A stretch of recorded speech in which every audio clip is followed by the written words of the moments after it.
Let's do that. This war is far from over. Hello, ladies and gentlemen. Welcome back to CK3 Game of Thrones, and we are playing as House Stark. Specifically, Jon Snow, or Jon Targaryen as he is, the Dragon Wolf, the once promised and future king, ladies and gentlemen, the promised prince. Essentially, a little alternative history for you, and a little story to set the stage, so to speak. As Robert Baratheon heads north in this timeline, ladies and gentlemen, Jon Snow finds himself wandering, as he often did, around Winterfell to seek solace from Catelyn Stark's ever-piercing gaze, and finds himself lured towards the Crypts of Winterfell, a place that he had dreamed of many times, a place that never felt quite welcoming to him, because he was not a Stark. I have clearly chosen the wrong way, for now I find myself even further lost in these corridors. The torches are randomly placed, only leading me further and further downward. Each step deeper brings a further chill. I can feel a strange heat emanating from the walls and the ceiling, drawing me further into the depths. Coming around a corner, I see the last thing I would have expected to find in the crypts beneath Winterfell. Before me is a dragon egg, placed in some sort of holder. It was clearly left here for a purpose, but what such a purpose could be, I cannot begin to fathom. After all, why not? Why shouldn't I take it? Now, as far as our story is concerned, we're going to wager that this dragon egg was hidden along with some belongings that were once Rhaegar Targaryen's, left behind with his ladylove at the Tower of Joy. Jon takes the egg, feeling drawn to it, nudged along by Ghost at his side. Secreting the dragon egg free from the crypts, Jon Snow hides it in the one place that he has always sought solitude, the library, under the floorboards. One of the few places in Winterfell, other than the Godswood, that Jon might find some solitude. King Robert arrives at Winterfell, ladies and gentlemen, as he did in the books, to ask Ned Stark to be his new hand. And events play out as they did in canon, more or less. Ned Stark receives the letter from Lysa Arryn, with suspicions about Jon Arryn's murder, accepting Robert's offer of a position at court, and ultimately going south, where the story goes a little differently, ladies and gentlemen, because Jon no longer wants to join the Night's Watch, at least not immediately, and not as quickly as he might otherwise have wanted, because he doesn't want to leave the dragon egg behind. After all, it would raise far too many questions for him to be dragging a giant dragon egg all the way to the Night's Watch. Somebody would take it from him. And he feels a connection to the egg, like he should stay close to it, like he needs to protect it. So, Jon Snow remains at Winterfell. He doesn't go to the Night's Watch this early, at least in his mind, not yet. Not right now. He needs to look after the egg.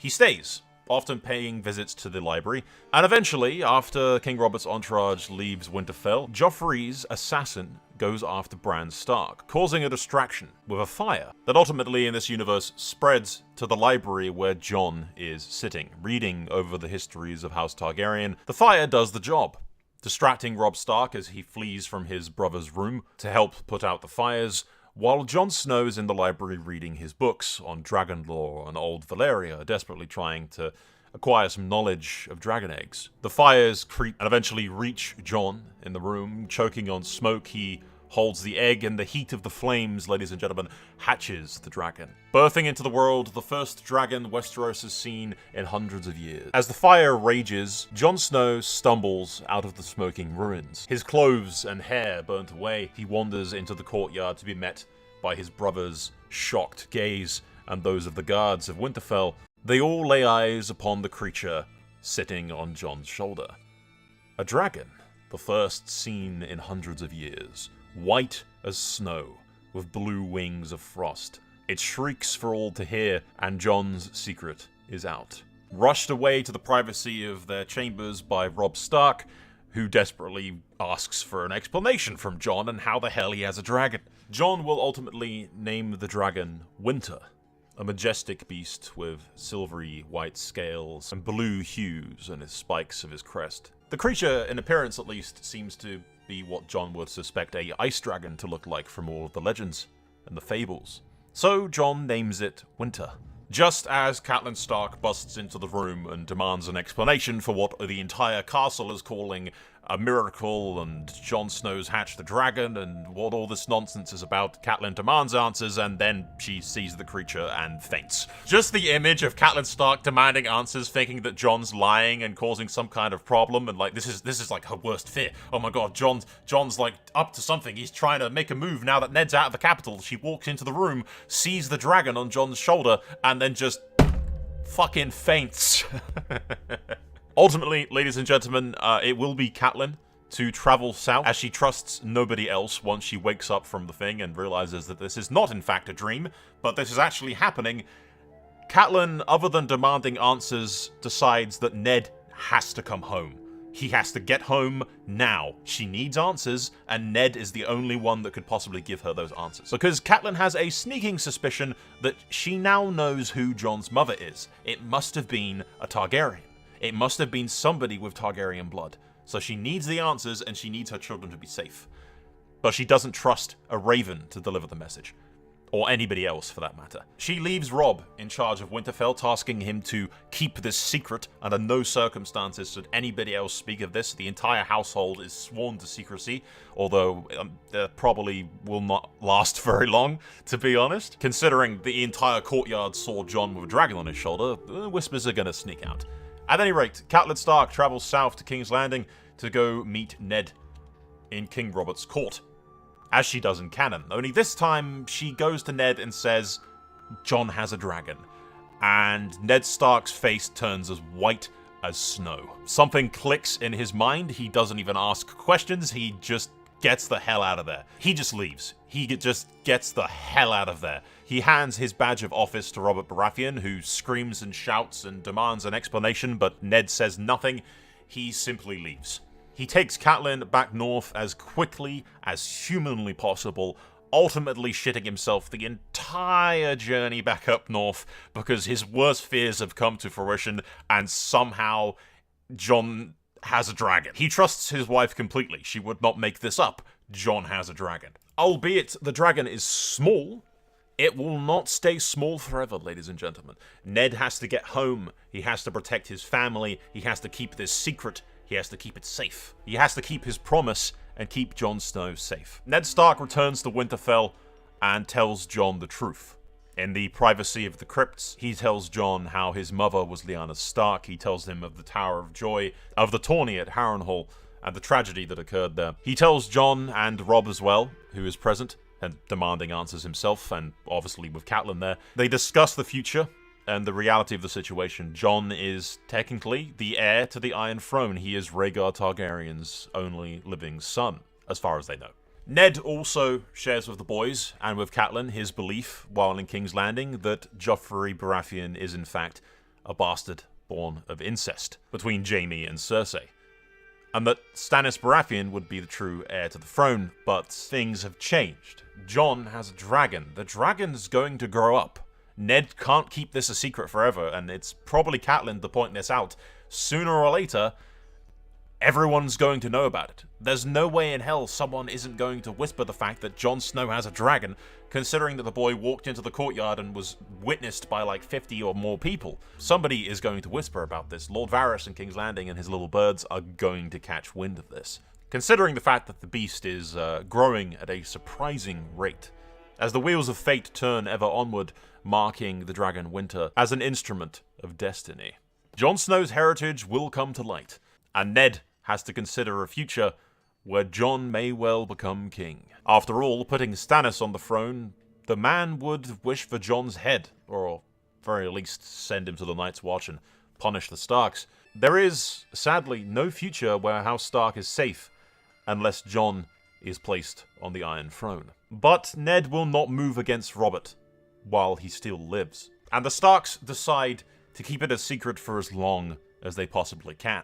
However little that may be, Ned sends words to his most trustful bannermen, persuading them to be ready at a moment's notice, because winter is coming. Ned decides that the boy cannot stay at Winterfell, and the only place possibly safe for him is with none other than Howland Reed, the only other man alive that might just keep Jon safe. After all, where better to hide Jon Snow from prying eyes, and the dragon too, than in a castle that literally moves. Howland Reed will keep the boy safe, for as long as they possibly can. So, Jon is sent to ward for Howland, the only one else alive in Westeros that knows about his true identity. The actual ironic reality of this is that without Ned's interference down south, and without him, like, warning Cersei that he knew the truth, Robert actually lives longer than canon. Robert does live longer than canon, which allows Jon time to grow up and be raised at Greywater Watch. But honestly, there's no place better to hide, other than like maybe beyond the wall, which is not safe. But hiding in the neck, in the swamps, the dragon can feast as much as it wants. It can hide in the swamps, and, you know, Greywater Watch is so secluded that it actually moves on like a floating island, and is basically impossible to find unless you're a Reed. And Howland Reed knows Jon's secret. He was there when the boy was born at the Tower of Joy, so there's nobody else that Ned could possibly trust with Jon's safety. Howland Reed sends word up from Greywater Watch that the dragon is now large enough for Jon to ride. Keeping above the clouds, the boy practices his dragon riding. Despite his best efforts, whispers do begin to spread amongst the north and the common folk of a dragon flittering between the clouds. They chatter ceaselessly about this white beast, claiming to be faster than any bird, crossing land and sea in the blink of an eye, but such hearsay is often misguided. Jon has come into power that is, at the moment, peerless. He rides the last dragon in the known world. It is only a matter of time before the south catches wind. And King Aegon has landed, ladies and gentlemen. Young Griff has landed at Griffin's Roost with the exiled Jon and 10,000 men under the command of Lord Harry of the Golden Company. As the memory of Aegon the Conqueror's deposed dynasty resurfaces, Westeros is once again at war. Banners will be called, sworn swords and oaths made as the stranger returns to the Seven Kingdoms. And what does Ned do? I don't actually know. I don't know what Ned does. Because this is interesting. Jon now knows that he is, in fact, Lyanna's son. This is his brother. Aegon is his brother who lives, an actual blood relative that he can see for the first time ever. Would he really stand by and do nothing while his brother was fighting a war? Even if he does see, you know, Robb as his brother by blood and everything, that King Aegon has risen up against King Robert of the Iron Throne. I must choose to stand with Robert, join Aegon's host, or stay neutral under this tide. I honestly don't think that Ned has much of an option. We have no choice, ladies and gentlemen, as much as it breaks Ned Stark's heart. He must go against Robert. For the sake of Jon and for the sake of his family, it's only a matter of time before Jon is ousted as a Targaryen, considering the fact that the dragon is growing at an exceptionally fast rate. And Jon Snow really wants to go help his brother in the south, if Aegon is in fact who he claims to be. I don't think that Ned has much of a choice. We will join the side of young Griff and fight for Jon's brother. Jon sends letters to everyone. Well, Ned sends letters to everyone, revealing the truth of Jon's parentage.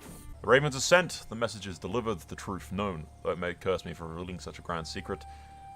The letter from King Robert bears no misunderstanding.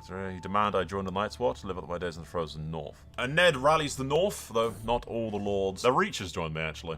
Mace Tyrell, most of the north thing, and they're going for their Dawn hasn't, obviously. We have a freeway war here, ladies and gentlemen. But the Reach has sided with me, so I'm gonna marry Marjorie. Jon Snow marries Marjorie Tyrell, and that explains why the Reach is siding with us. In the south, ladies and gentlemen, it would appear that my brother, young Griff, is being beaten up by the Baratheons. So Jon basically rallies as many men as he can, as quickly as he can, which equals about 20,000 men, and starts marching south immediately, heading for Harrenhal. As a bunch of Celtigars, the Celtigars sided with us against Baratheon. That's cool. And the Tyrells are marching north. Yeah, they're all marching north to come join Jon. Yeah, because the Riverlands and everything else has sided with them for thing. So interestingly, the Tullys haven't sided with us. They've sided with Aegon. Technically the same side, but yeah. We're taking the Red Keep. Soften their defenses, but Jon wouldn't burn the whole thing. we're taking the capital. Rob will marry the Manderly girl. And Aegon's men will stay out of our goddamn way. I mean, I imagine Martell is in young Griff's ear saying how Jon Snow's just an upstart. It's, you know, it's just a bastard, or he's not even a true Targaryen or anything. He's a threat, you know? If they attack my men, Jon's gonna have to do something about it. Like, Aegon's troops are just in a stalemate against Jon's at King's Landing. Oh, they have 100k there with Martell. Oh, Martell's gonna attack me. I can sense it. Technically speaking, they should avoid me because we're not properly at war, but nope, they are not. Are they gonna try to storm Jon at the Red Keep? This is hilarious! The Martells are laying siege to that, and they've trapped Jon at the Red Keep, and they've ruined all of that, and they've kicked Jon out of the Red Keep. Seriously? I was so close to taking the capital, then Martell fucking ruined it. Nothing in this world is certain, especially in times of war. The War of the Snow has been no different. As this conflict is no longer against Robert, the son of Ernest, but my brother, King Aegon, instead, it might be wise to reevaluate the situation. No, I mean, Jon would bend the knee to his brother. I'm assuming... I just always have this headcanon of, the Martells are whispering in young Griff's ear about how Jon is a threat, how he's not Rhaegar's son, or he's just a bastard, or blah blah blah blah blah. But Jon has a dragon, and Aegon, young Griff at least, he's not a bad dude. He's actually really good. He's he was raised to be king for the people, and because he wants to bring peace and he wants to be a good king, and he desperately wants family. So I think young Griff would extend a hand to Jon and say, you know, rule with me, brother. Join me, brother, kind of thing. So, yeah, the war ends inconclusively, I think. Jon's not going to war with his own blood. So, instead, we are fighting against, Renly. Jon sides with his brother and the Martells, reluctantly. The Martells agree. Okay, I'm gonna try to get in here before the other forces can, because if the Targaryen... It's a weird thing with the dragons. If I'm not leading the army, the dragon doesn't appear to do anything. So hopefully we can get in there before the AI does, but maybe not. Nope, we got in there. We got in there. We got in there. This is good. This is good. This is good. I just need... That 12,000 needs to not fuck me. Okay, no, we're fine. I think we're fine. As long as we don't die. I got injured. Fuck. Come on, this is too close for comfort. Where's that 12,000? Come on, Aegon. Yes. Come on, boy. Come on, brother. Come to me. Help me out, brother. Jesus Christ, man. Thank you. Thank you, Aegon. Jesus, man. You left me there for a second. I got worried. There you go. Victory is ours. The Stormlords are kicked out of King's Landing. Led by Prince Jon himself. And we go to hunt down these Baratheon forces. Chiefly Renly. I'm gonna go after Renly. Over there. I might wait for Aegon, honestly. Because the Renly just got a bunch of reinforcements. I'm going in. Fuck it. I'm going in. Aegon, brother! Protect me! Have my back, brother! Go help my brother! Go help the Martells! We got this, it's fine. Come on, give me like a duel event for Renly or something. Aegon, things are looking a little bit dire here, Aegon. It's not... I mean, I got the dragon, so we might be fine. No, I mean, it's kind of close. It's way closer than I'd like. Oh, that's more like it. Is this Renly or Stannis? It looks like Stannis. Yeah, it is Stannis. Wait, is Stannis in charge? Also, we can have Sansa marry Aegon now. So Sansa gets her Prince Charming, which is great. It is Stormland Acclaim. So yeah, it's Renly trying to put himself on the throne, but Stannis is like working with him. Okay. I'm gonna go back and join up with the royalists over here. Good lord, make up your mind. Okay, fuck you then. I'm just gonna go to Storm's End. But it looks like the Stormlords are mostly dealt with. And it isn't taking me too long to lay siege to Storm's End, to be honest. I'm under attack. Aegon, help. Aegon. No? Okay, fuck you then, Aegon. Jesus. Just leave your brother to fucking get beaten the shit out of, dude. We've almost won. I think maybe if I just take Stone Dance, we'd be able to end this shit. In the aftermath of the war, King Aegon Younggrith is married to my cousin Sansa, who is pregnant. The Stormlands is given to House Connington. The Vale is in the hands of House Hardring, which should technically take the name Arryn, really. The North is returned to Eddard Stark, although technically it was never really Jon's. It was always Ned's. Robb is married to the Manderley girl and has a daughter already. The Westerlands is currently ruled by Tyrion Lannister. His brother Jaime has been sent to the Night's Watch for the crimes of incest and king slaying. Ultimately, I don't think it made sense for Aegon to kill Jaime, because there are many in Westeros who still view Aerys as a tyrant and a monster. So Aegon didn't want to give that legitimacy, but still, Jaime broke his oath and needed to be punished. Plus, cuckolding Baratheon and trying to supplant his line with Lannister bastards is kind of a big no-no. So, Jaime is sent to the Night's Watch, which is currently Lord Commander Benjen's territory, apparently. Cersei is sent to the Faith of the Seven, along with Marcella. Joffrey and Tommen Baratheon Waters are sent to the Night's Watch as well, and declared bastards. Illegitimate, with no claim to the throne. The son's daughter rules in Dawn. Everything else is pretty cool. Jon has been named the Prince of Dragonstone as Aegon's current heir, until Aegon has any children of his own. And Jon stays at Dragonstone, basically, with Winter and with Marjorie. And they live happily ever after, until all of the realm goes to shit, because for some reason Aegon has one legitimacy. So, yeah. We will, ladies and gentlemen, see what happens. I'm going to play for the rest of Jon's life, basically, and we'll see how Aegon's reign goes. Whether it's smooth or filled with conflict. We'll find out. Neither of them look anything like Targaryens, but I think that that's going to be Jon's entire descent, is just looking nothing like Targaryens. They look more like Tyrells than anything else. But hey, they're Dragon Riders, so cute. Yeah, Aegon's already got a kid called Rhaegar, so we can't name it Rhaegar. I guess Eddard? And we've already got a Lyanna, right? Eddard and... I mean, I suppose one for Eddard and one for Marjorie's mother, I guess. Yeah, that makes sense. They have twins, so the boy, Jon, gets the name after his uncle, and Marjorie names her daughter after her mother. Since Jon already has a eldest daughter, Lyanna, so... Well, actually, I have the perfect name for the other kid. We'll name her Rhaenys, after the sister that Jon never knew, and then Prince Eddard. Just as an official bending of the knee and everything. Just to say, you know, we have bent the knee. Hey, Barristan the Bold is still here as well. Servants usher me into King Aegon's great hall. I kneel at the feet of the Lord and pledge fealty.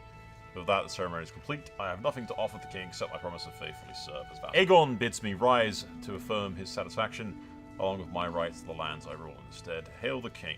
Ooh, that's nice. Winter has laid a clutch of 3 eggs. Quickly thrown together new areas for incubation, having not expected more than a single egg. The rest of the world looks on in envy. I feel like giving... Because we're definitely going to have to give 1 egg to Rhaegar as a gesture of, you know... Yeah, we can't not give the ruling branch of House Targaryen a dragon egg.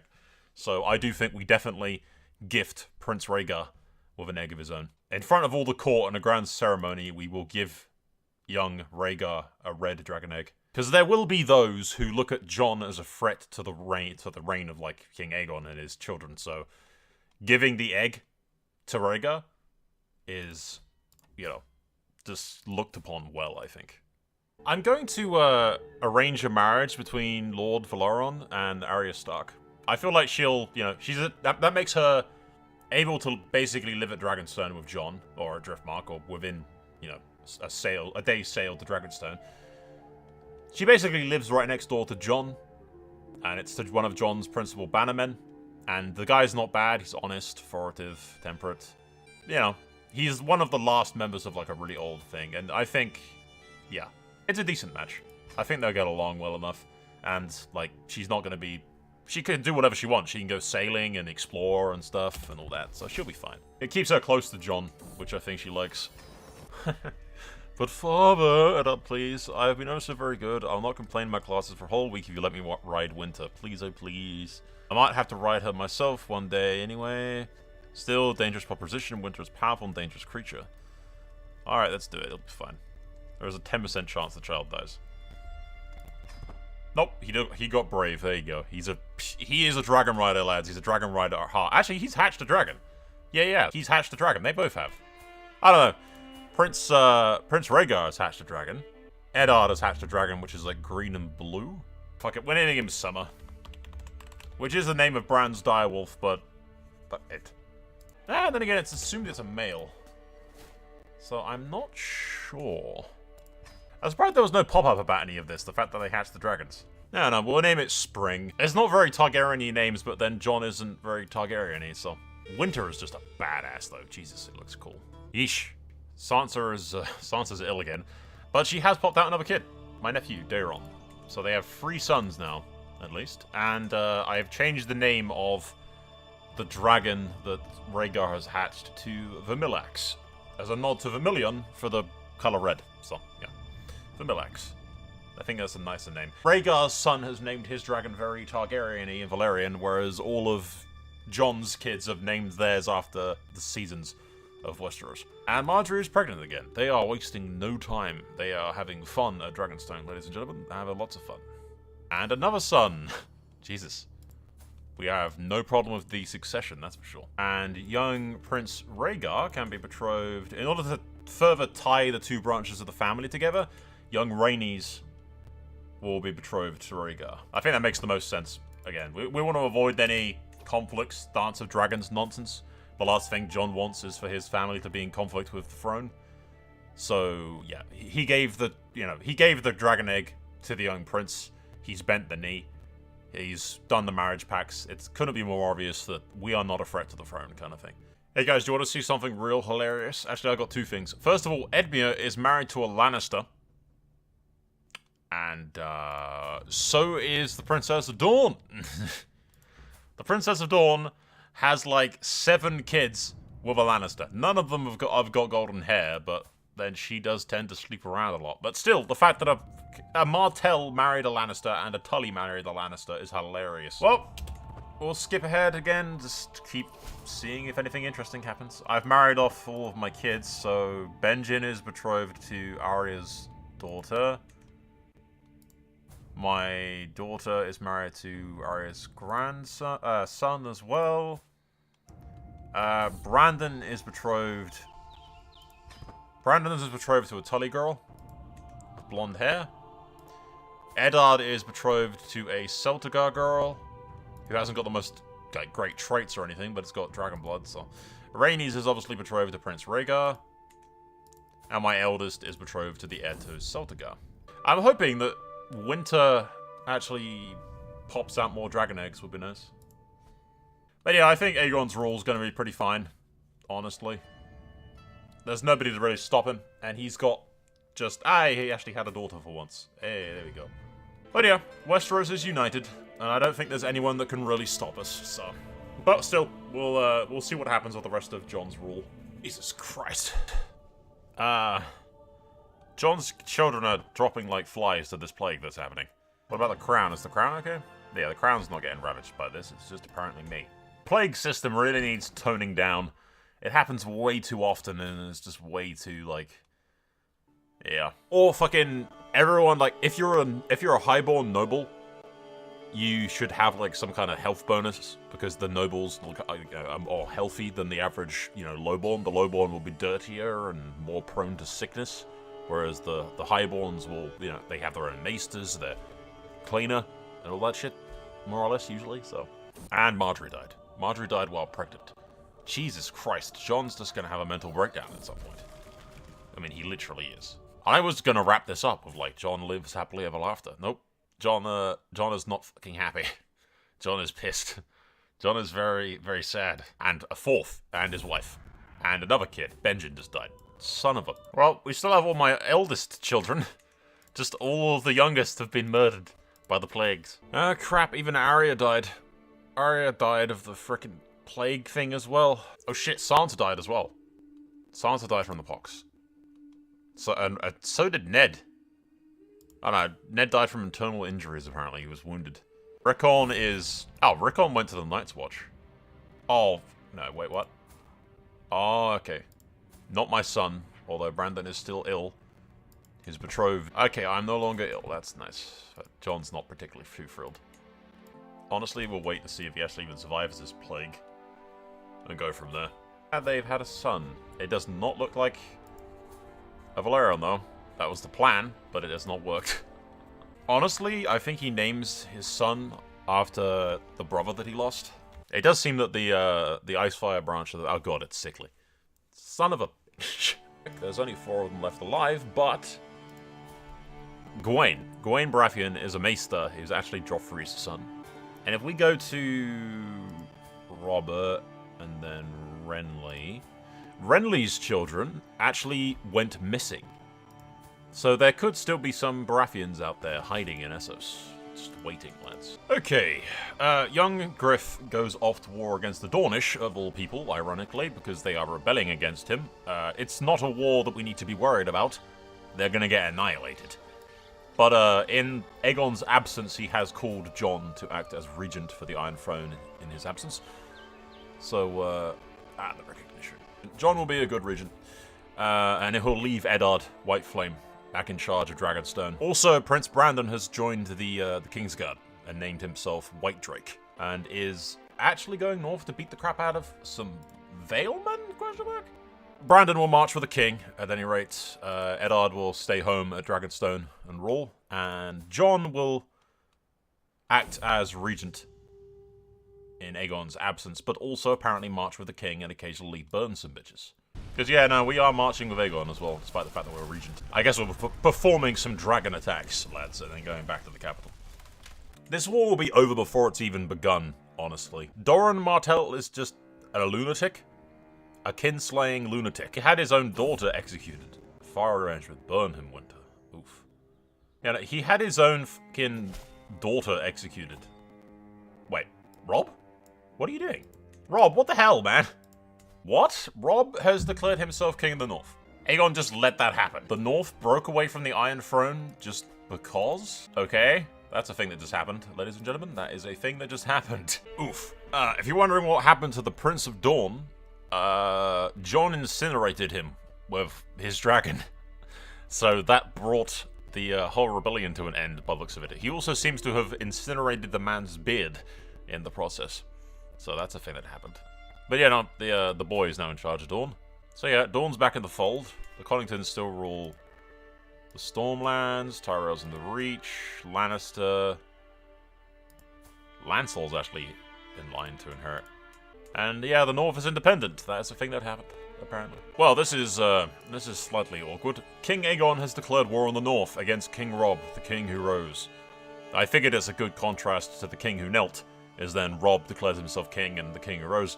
But then Aegon turns around and says, you, like, I honestly don't think Jon goes to war or, like, fights Aegon on this, because you can't make the argument. Aegon has to make the argument of, like, Robb is undermining our entire rule. He is undermining the future of Aegon's children, the rightful rule of House Targaryen.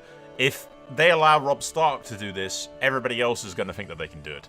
So they don't really have much of a choice, but Jon will not go fight his brother. Oh, mate, his cousin, but still, he views Robb as his brother. So I'm going to refuse to be a captain in the war. And Jon is just going to act as regent for King Aegon in his absence. And Aegon is going to march up the neck and go fight the Starks, which may or may not go well for him. I don't exactly know. Because yes, Aegon does technically have a dragon with the young prince, but I don't think I don't think Robb has enough men to really fight the entire of Westeros. He just kind of doesn't. Oh. There is another kid, another grandson. We have a Benjen. What do we name? Aemon? Yeah. Aemon, after Aemon the Dragon Knight. I mean, the Starks are putting up one hell of a fight in the neck, not gonna lie. They're gonna lose, but they are putting up one hell of a fight. But they are genuinely killing a lot of people in that battle. They've lost, but they killed an impressive amount of people in that. Oh, that's... Robb was incinerated by Prince Rhaegar's dragon. Like, Jon refused to get involved and wouldn't take Winter with him, but that doesn't stop.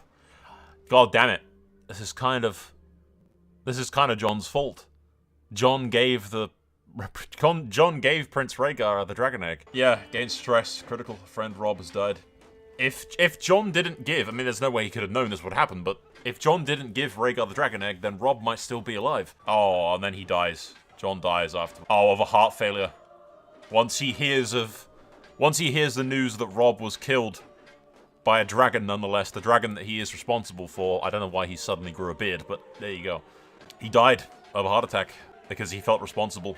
So Jon dies of a broken heart, and Prince Eddard Whiteflame inherits Dragonstone.